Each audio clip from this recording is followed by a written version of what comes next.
Olá, sou a professora Valquíria e estamos na quinta semana de aulas online. Para o nono ano, iremos trabalhar a habilidade do ensino fundamental do nono ano de ciências número 4, que estão presentes na página do livro de vocês, entre as páginas 139 e 144. Iremos trabalhar nessa habilidade as ondas eletromagnéticas. A luz visível, o infravermelho, os raios ultravioletas, os raios-x são exemplos diferentes de um mesmo fenômeno, que são chamados de ondas eletromagnéticas. As ondas eletromagnéticas são transversais e podem se propagar no vácuo, e sua origem é formada pela oscilação de cargas elétricas, como os elétrons. No vácuo, todas as ondas eletromagnéticas se deslocam com a mesma velocidade. Essa velocidade é conhecida como velocidade da luz, que é de aproximadamente 300 mil quilômetros por segundo. No espectro eletromagnético que está representado na figura ao lado,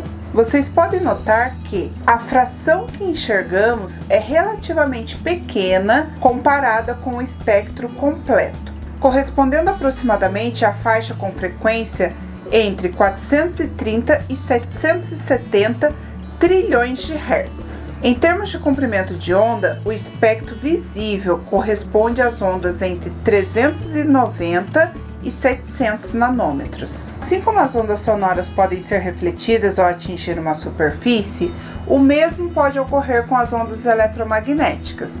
Dependendo da superfície, a reflexão pode ser regular ou difusa. Ao incidir sobre superfícies planas e lisas, como espelhos ou metais polidos, os raios luminosos sofrem reflexão regular, isto é, eles são refletidos de maneira ordenada, e por esse motivo conseguimos visualizar nitidamente os reflexos em um espelho. Já a reflexão difusa ocorre quando os raios luminosos incidem sobre as superfícies irregulares, como uma parede ou as páginas de um livro. Nesse caso, eles são refletidos em direções diferentes, de maneira desordenada.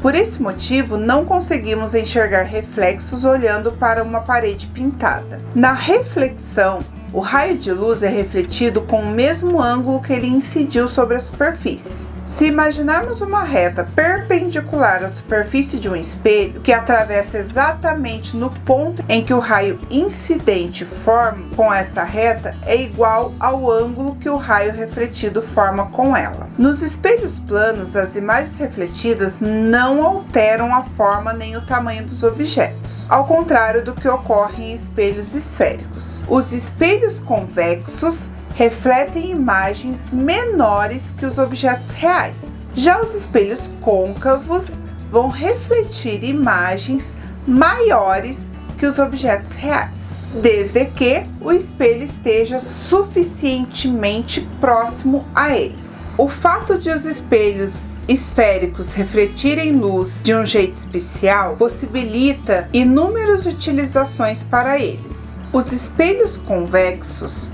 fornecem um campo de visão bastante amplo e são utilizados em situações que exigem a visualização de uma área grande.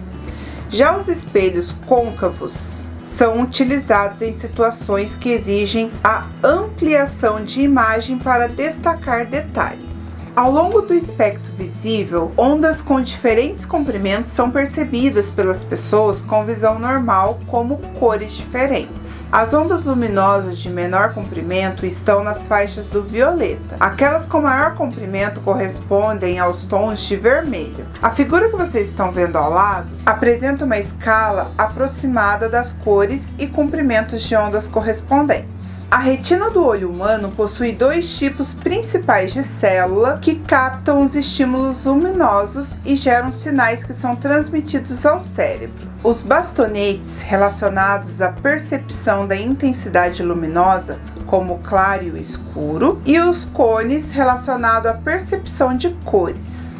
Existem três tipos de cones, e cada um deles é mais sensível a um comprimento de onda. Temos os cones sensíveis a 700 nanômetros, o outro é sensível a 550 nanômetros e o outro a 450 nanômetros. Esses comprimentos de ondas correspondem respectivamente às três cores primárias: vermelha, verde e azul. Todas as outras cores que enxergamos é o resultado da combinação dessas três cores primárias. Ondas luminosas com comprimentos de 600 nanômetros, por exemplo, pode estimular tanto os cones mais sensíveis ao verde quanto aqueles sensíveis ao vermelho. No cérebro, essa informação é interpretada como a cor amarela, que é a mistura do verde com o vermelho. Da mesma forma, quando a retina recebe simultaneamente ondas correspondentes ao verde, que é de 550 nanômetros, e ao vermelho, que é de 700 nanômetros, o cérebro interpreta a cor amarela. O branco é percebido quando os três cones são estimulados ao mesmo tempo. Os materiais interagem com a luz de maneiras distintas. Certos materiais absorvem mais determinados comprimentos de onda, enquanto outros refletem. A cor de um objeto, portanto, é determinada pelo comprimento de ondas que ele é capaz de refletir. Se uma maçã for iluminada por luz branca,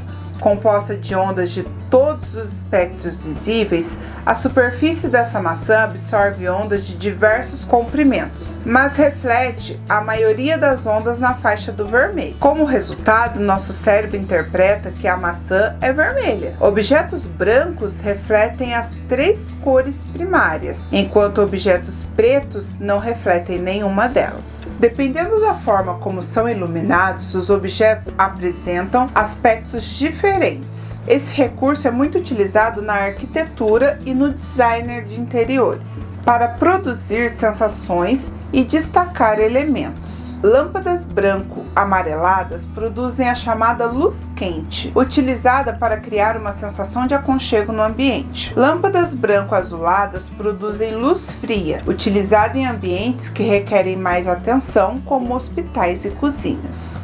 Quando uma onda eletromagnética passa de um meio de propagação para outro, sua velocidade é alterada. E esse fenômeno é denominado refração. Se um raio luminoso que atravessa o ar incide perpendicularmente à superfície de um bloco de acrílico, sua velocidade é reduzida. Se o ângulo de incidência não for perpendicular, além de ter a velocidade reduzida, a luz tem a trajetória alterada. Esse fenômeno também ocorre quando a luz passa do ar para o vidro ou para a água. É por isso que o canudo parece quebrado quando está mergulhado em um copo de água. Ondas com comprimentos diferentes sofrem refração em ângulos distintos. Quando um feixe de luz branca passa do ar para a água, as ondas com comprimentos diferentes são refratadas em ângulos distintos. Esse fenômeno pode ser demonstrado com um prisma de vidro, como vocês podem ver na imagem ao lado. No exercício 3 da página 145, nós temos o seguinte enunciado: a distância média entre o Sol e a Terra é de aproximadamente 149 milhões e 600 mil quilômetros. Levando em conta esse valor, calcule quanto tempo a luz solar demora para chegar à superfície terrestre. Nesse exercício, iremos utilizar a fórmula da velocidade média, que é velocidade média igual à variação do espaço, que é representado por ΔS, dividido pela variação do tempo, que é representado por ΔT. A velocidade média nós encontramos no início da explicação da matéria, que é de 300 mil km por segundo. O espaço, o próprio exercício dá, que é de 149 milhões e 600 mil quilômetros. Como o tempo é o que eu quero descobrir, eu vou fazer a multiplicação cruzada e vai ficar da seguinte forma: a variação do tempo, que é o ΔT, vezes 300 mil, igual a 1 vezes 149 milhões e 600 mil. Como que eu quero descobrir é o tempo? Eu vou deixar o tempo aqui sozinho desse lado, vou passar o 300.000 para o outro lado da igualdade com a operação inversa. No caso aqui ele está multiplicando, vai passar para o outro lado dividindo. Aqui é só eu realizar essa divisão que eu vou descobrir quanto tempo a luz solar demora para chegar à superfície terrestre. Essa foi a nossa aula da quinta semana. Espero que tenham compreendido a matéria. Bons estudos e até a próxima semana.